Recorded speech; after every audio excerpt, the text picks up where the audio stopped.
Assalamualaikum warahmatullahi wabarakatuh. Seputar info kembali hadir di sela-sela aktivitas Anda bersama saya, Silvira Naila Khairunisa, yang akan memberikan informasi terkini.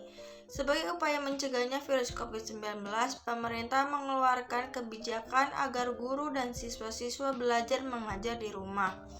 Oleh karena itu, saya akan mewawancarai salah satu siswa SMP mengenai pembelajaran jarak jauh. Nah, sekarang saya sudah bersama dengan salah satu siswa SMP dengan Faisal. Oke, langsung saja saya akan mewawancarai Faisal. Faisal ini kelas berapa? Kelas 8. Sekolah di mana? Ketika. Oke, Faisal. Menurut Faisal, PJJ itu bagaimana sih? Menurut saya PJJ itu tidak seramai ketika belajar di sekolah, sangat beda. Belajarnya juga nggak kayak di sekolah, nggak se-efektif di sekolah. Oh, oke, baik. Apakah menurut Faisal PJJ sekarang itu menyenangkan? Menyenangkan, tapi belajar online jadi lebih membosankan ketika banyak tugas dan disuruh dikumpulkan cepat-cepat. Oh, jadi tugasnya tambah banyak ya? Kalau tugasnya tambah banyak itu, suka ngeluh ke orang tua nggak? Iya, selama PJJ tugasnya itu banyak. Saya juga suka mengeluh karena capek terlalu banyak tugas menulis. Tugasnya kayak nulis, terus membuat video, terus merekam suara. Kalau lagi buat video kadang suka males, soalnya suka diulang beberapa kali sampai capek. Menurut Faisal, PJJ sekarang itu ada kendalanya nggak sih yang dirasain sama Faisal? Iya, ada kendalanya itu sinyal susah, internet lemot, kuota habis, HP yang udah mulai lemot, masih banyak lagi. Oke, baik. Kalau menurut Faisal merasa kesulitan nggak sih belajar tanpa mendengarkan penjelasan langsung dari gurunya? Iya, terkadang seperti itu karena PJJ dengan belajar di sekolah itu sangat beda. Sekarang jelasin sama gurunya lewat Zoom atau Google Meet. Oke, baik. Lalu apakah menurut Faisal itu merindukan teman sekolah nggak sih? Terus misalnya rindu sama jajanan sekolah atau apa gitu? Ya, rindu banget. Dulu di sekolah sering main sama teman-teman sambil bercanda, lari-larian, terus juga makan minuman. Pokoknya kangen banget sama suasana sekolah. Oke, baik. Setelah kurang lebih 2 tahun tidak bersekolah tatap muka karena ketentuan dari pemerintah, dan akhirnya di bulan September ini murid dan guru diperbolehkan kembali belajar mengajar di sekolah oleh pemerintah, tetapi dengan ketentuan tertentu. Nah, agar lebih jelasnya lagi, langsung saja saya wawancarai kembali Faisal mengenai pembelajaran tatap muka ini.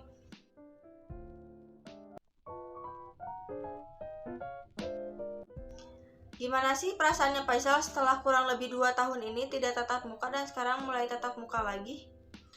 Seneng banget bisa ke sekolah lagi, ketemu sama teman walaupun gak semua datang, tapi bisa ngerasain tatap muka lagi. Oke, terus gimana sih apakah penjelasan guru di rumah dan di sekolah itu berbeda? Nggak beda, tapi saya menangkap penjelasan guru di sekolah lebih enak dan paham dibanding di rumah. Terus kalau Faisal ngerasanya gimana sih di hari pertama tatap muka itu? Perasaannya sedih, senang, atau deg-degan atau gimana? Sebenarnya saya deg-degan, tegang, soalnya baru pertama kali lagi ketemu guru terus ditanya-tanya. Kalau kesan pertama waktu tatap muka itu gimana?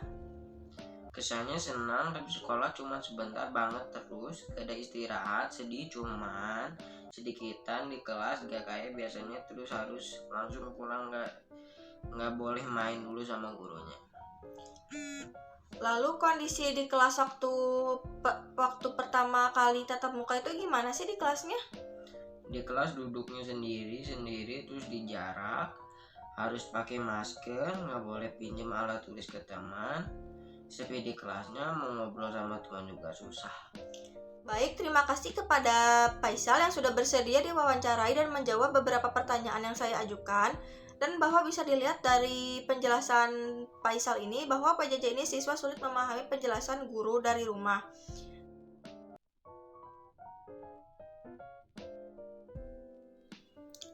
Karena pembelajaran tatap muka dilaksanakan di rumah, maka orang tua akan menjadi pembimbing anak agar dapat memahami materi dengan baik.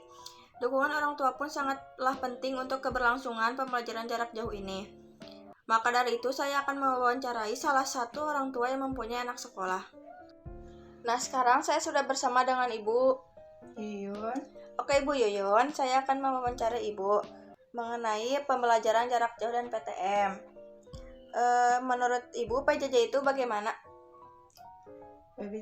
PJJ itu kan pembelajaran jarak jauh yang dilakukan secara online. Begitu. Lalu bagaimana kesan Ibu ketika melihat anak Ibu sedang PJJ? Kesannya ya kadang kita merasa kesal soalnya anak nggak seperti di sekolah pembelajarannya. Kalau sama guru kan nurut, kalau sama orang tua kadang ada ngelawannya gitu. Baik Ibu, lalu apakah anak Ibu itu suka mengeluh capek atau apapun itu tentang PJJ? Ya, sering setiap melakukan tugas, apalagi kalau nulisnya banyak, pasti dia ngeluh, capek, terus ya kadang ngomong males, ya pegel, segala lah. Baik Ibu, lalu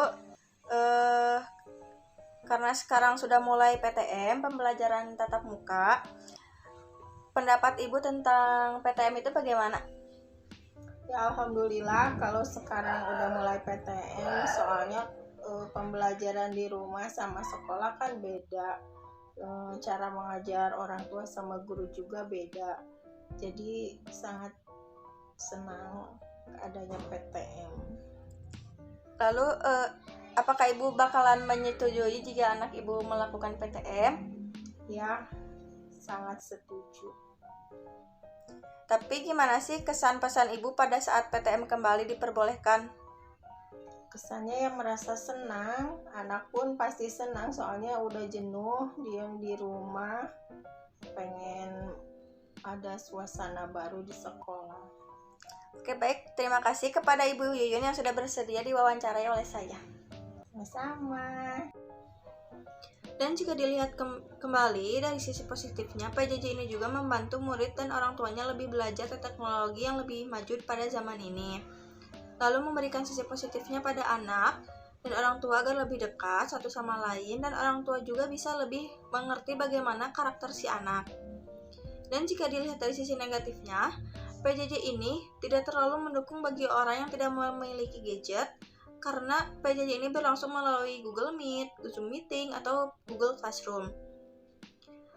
Lalu dengan diperbolehkannya pembelajaran tatap muka berlangsung kembali, sebagian orang bisa merasa senang dan mudah memahami pembelajaran yang dijelaskan oleh guru walaupun belum semaksimal dulu. Tapi PTM ini sangatlah membantu bagi orang yang tidak memiliki gadget.